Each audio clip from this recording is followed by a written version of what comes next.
Isn't this something? It is pristine and beautiful, and this is San Diego's backyard. 4,500 square miles of desert, mountains, mesas, wetlands, and shoreline. It's a diverse place.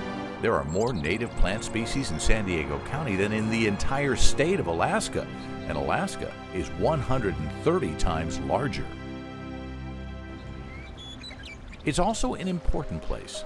There are more endangered and threatened species in San Diego County than in any other county in the nation. Almost 60 of them can be found in one river valley alone. It's also the home to one of the most endangered environments in the entire world, the coastal sage scrub. Clearly, this is one unique and precious place. Water is the lifeblood of the land. The waterways are its arteries.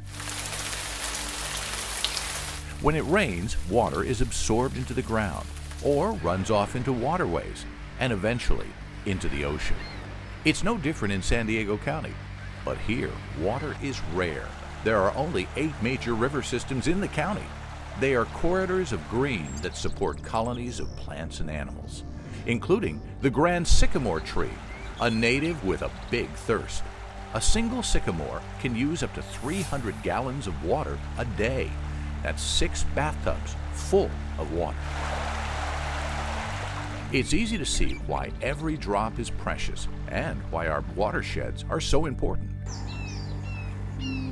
A watershed is an area of land where all of the water in it drains off to the same place. Mountains and ridgetops determine watershed boundaries. Watersheds can be big or small, but stand anywhere in San Diego County, and you're standing in a watershed.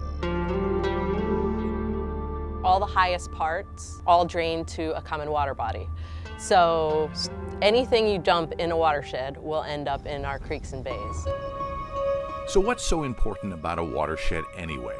Well, everything we humans do on land impacts them, and we do a lot. In fact, if you sample our county's stream water, you might be surprised what's in it. Sediment and dirt, pesticides, animal waste, fertilizer, an astonishing amount of toxic stuff. Not something anyone would want to drink or swim in.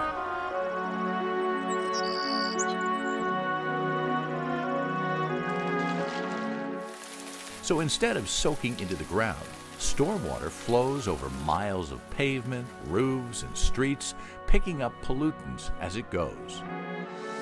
And it all ends up here. But let's back up and take a look at the impact of just one piece of trash dropped onto the ground.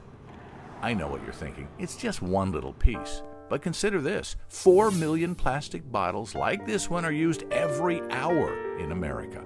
Only 1 out of 4 is recycled. There's definitely a connection between the storm drains and things that are polluted on land and trash that ends up in the ocean. But there goes our bottle, right down the storm drain. In the city of San Diego alone, there are 75,000 storm drains and almost 900 miles of drainage pipe. None of them go to sewage treatment plants.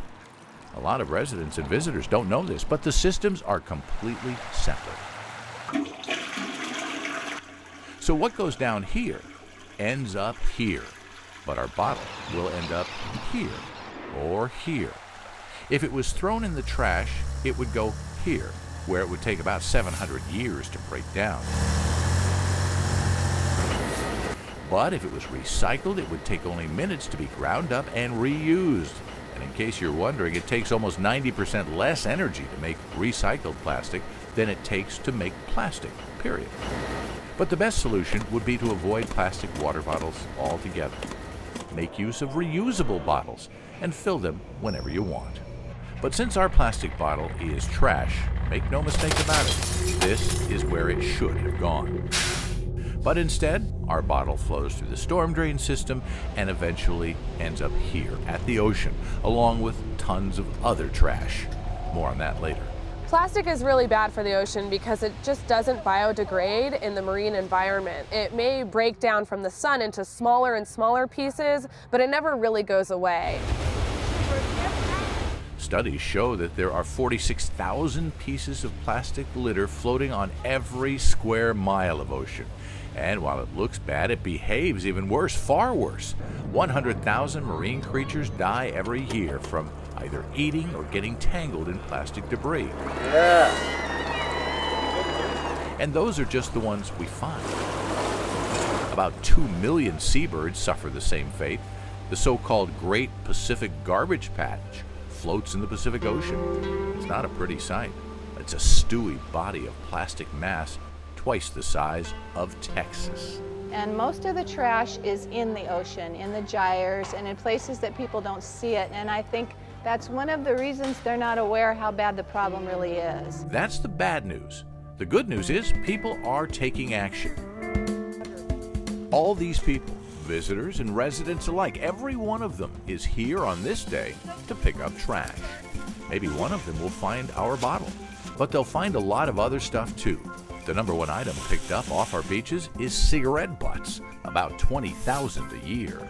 They're followed by plastic, styrofoam, food wrappers, and paper. When we add the totals up from beach cleanups in San Diego County last year, it is an astonishing 680,000 pounds of trash. And it all begins with you and with individual decisions to litter or not to litter. If you see a piece of trash on the beach, just pick it up. It's not embarrassing, it's not, you don't look funny, you're helping the environment. We wouldn't have to do big things like this if everyone just kind of did their part. Chance to get out early in the morning on a Saturday and do something positive. I think that everyone should stop just thinking that the beach is just for them, it's for everyone, so they need to help keep it clean as well. Some beach cleaners even get creative with what they find. This mosaic whale is composed entirely of beach trash found by school children. So what we're hoping for is people will come and they'll look at this panel of this whale and they'll go, how in the world did a hair curler end up in the beach? The kids want people to start paying attention to where their trash goes. But back to our bottle. Hey, looks like someone found it and picked it up. If it isn't recycled into an art project, it will finally get to where it should have been in the first place, a recycling bin. Now, don't get me wrong, San Diego doesn't look like a garbage dump. In fact, almost 40 million people enjoy visiting San Diego every year. It's important for everyone to know their actions can impact our local water quality and habitat. Tourists and locals play an important role in keeping San Diego County clean. Nothing, absolutely nothing but water belongs in the storm drain.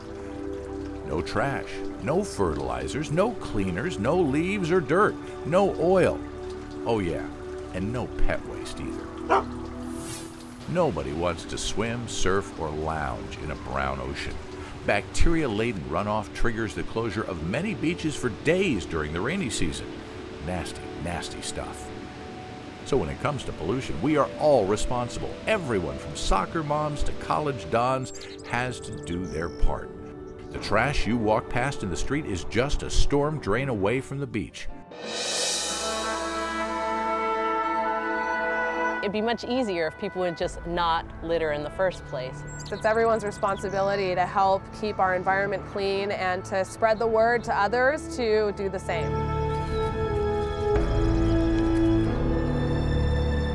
So pick it up, clean it up, and green it up.